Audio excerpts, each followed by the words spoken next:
அனைவருக்கும் வணக்கம். என்னோட பேர் நவீன்குமார், அட்சய மார்க்கெட்டோட தலைவர் மற்றும் நிறுவனர். இன்னைக்கு நம்ம சாலையோரங்களில் கடந்து செல்லும் பொழுது நிறைய நபர்கள் ஒருவேளை உணவுக்கு வழி இல்லாம மழையிலையும் வெயிலையும் சாலையோரங்கள்லையும் சாக்கடை அருகிலையும் குப்பை தொட்டி அருகிலையும் நிறைய பேர் கிழிஞ்ச ட்ரெஸ்ஸோட நடக்கவே முடியாம எலும்புதூளமா பல பேர் கஷ்டப்பட்டு இருக்கிறத நம்ம பார்த்துட்டு இருக்கோம். அவங்களோட வாழ்வாதாரத்துக்காக கையேந்தும் சூழலுக்கும் தள்ளப்படுறாங்க. உடல்ல இருக்க புண்கள்ல பல புழுக்கள் முண்ட ஆரம்பிக்கும். அதையுமே எடுத்து போடுறதுக்கு உடல்ல தெம்பு இல்லாம ஏதோ ஒரு கொடுக்கக்கூடிய சாப்பாடை வாங்கி சாப்பிட்டு தன்னோட வாழ்நாளை கழிச்சிட்டு இருக்காங்க. ஆமாங்க, இப்படிப்பட்டவர்களை நம்ம மீட்டெடுத்து அவங்க உறவா நாங்க இருக்கோம் அப்படின்னு சொல்றதுக்காக தான் உருவாக்கப்பட்டது இந்த அட்சய மரக்கட்டளை. கடந்த 10 வருடங்களாகவே இதனால வரை நமக்கு 1400க்கும் மேற்பட்ட நபர்களை மீட்டு அவங்களுக்கு நாங்க மறுவாழ்க்கை வழங்கி அவங்களுக்கான காப்பகத்தையும் நடத்தி வந்துட்டு இருக்கோம். ஆனா இருந்தாலும் இன்னும் சாலை ஓரங்கள் இருக்கக்கூடிய கஷ்டப்படக்கூடியவங்க ரொம்ப அதிகமா தான் இருக்காங்க. அவங்களையும் காக்க வேண்டியது நம்மளோட கடமை. மனுஷியா இருக்கிறதே அவங்கனாலதான். மனுஷியா வாழணுங்கிற ஆசையோடவே வரல. நான் ஏதோ ஒரு வழி நடந்துருந்து தான் வந்தேன். ஆனா நான் உயிரோடு இருக்கிறதுக்கு காரணம் அவங்கதான். ஜனங்களோட ஒரு அன்புலையும் பாசத்திலையும் உயிரோட உயிரை வச்சுக்கிட்டு இருக்கிறேன்.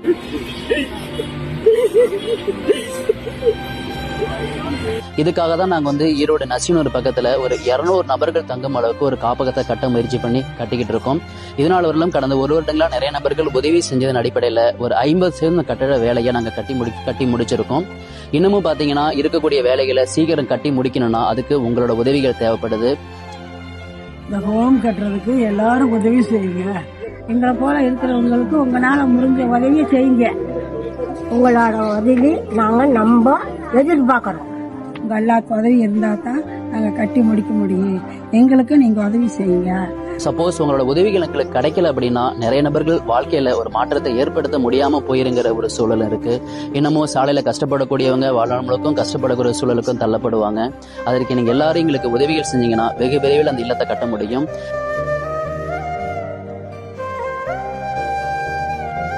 அதுல நிறைய பேர் பிள்ளைகளால கைவிடப்பட்டு ரோட்ல யாராவது என்னை காப்பாற்ற மாட்டாங்களான்னு ஏக்கத்துல இருக்கக்கூடிய முதியோர்களை மீட்டு வைக்கிறதுக்காக முதியோர் இல்லமோ, அதுலயே நிறைய பேர் தான் யாருன்னே தனக்கே தெரியாம சாலையோரங்கள்ல யாசகம் எடுத்துக்கிட்டு மணல்ல பாதிக்கப்பட்டவருக்கான காப்பகமும், உடல்ல பல நோய்களோட இருந்து யாரும் பார்த்துக்க முடியாத சூழலை தள்ளப்படக்கூடிய நோயாய்ப்பட்டு யாசகம் எடுக்கக்கூடிய நோயாப்பட்டவர்களுக்கான தனியான காப்பகமும், அது மட்டும் இல்லாம யாசகர்களுக்காகவும் நாங்க காப்பகத்தை அந்த இடத்துல கட்டிக்கிட்டு இருக்கோம்.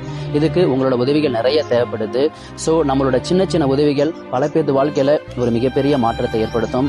இளைஞர்கள் நாங்க எல்லாருமே சேர்ந்து இந்த ஒரு மிகப்பெரிய முயற்சியை நாங்க எடுத்திருக்கோம். நிறைய முதியவர்களுக்கும் நடுங்கிய உள்ளங்களுக்கும் ஆதரவற்றவர்களுக்கும் ஆதரவாகவும் உறவாகவும் நாம் இருப்போங்கிறத காமிக்கிறதுக்காகவும் உங்களோட உதவிகள் எங்களுக்கு தேவைப்படுது. முடிந்தவரை இந்த வீடியோவை உங்களோட உறவுகளுக்கும் நண்பர்களுக்கும் ஷேர் செஞ்சு எங்களுக்கு உதவி செஞ்சு கொடுங்க. யாசகமற்ற தாயகத்தை அனைவரும் ஒன்று சேர்ந்து படைப்போம். நன்றி.